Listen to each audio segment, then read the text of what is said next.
Tennant's very much a company to this day. Yeah. When he came to such a rich, dark character, when you got to kind of do those kind of super evil things, were there any times where you felt like it was a little too far?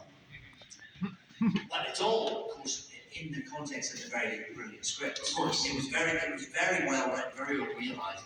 Unless it was very good team. Big shout out to them. Yes, it really got a way of telling a very grown-up, very strong story about a lot of very difficult issues, actually, within a sort of superhero context. The two things kind of should go together, and yet they did it with such skill, such deftness, that actually managed to talk about some very different subjects like consent, subjects like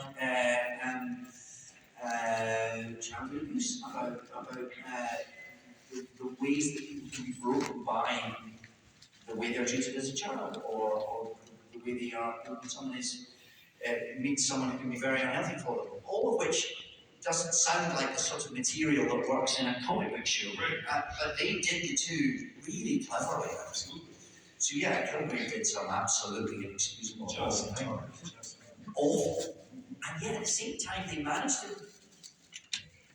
sketch out why he might have ended up like that. So it wasn't entirely unmotivated, because he was treated appallingly as a child. He had this thing where everything he requested of someone was immediately granted, which would ruin you. Absolutely. That would ruin anyone, and therefore we don't approve of what he does, we don't condone it, but within the complexity of that story, we sort of understood how he got there, and I think that was a really brilliant bit of writing. Of course, as an actor, trying to play all that, make sense of all that, there's a lot of material there. So, I think it was, I mean, yes, he's terrible, he's inexcusable, right? And yet, you kind of see how he gets there, and that, I think, that's when drama's really nice. You know, when it's kind of going, I hate this, but I kind of have a certain sympathy for him, which is what teaches us all. I mean, that's what art does. It helps us walk in other people's shoes, whether that's by,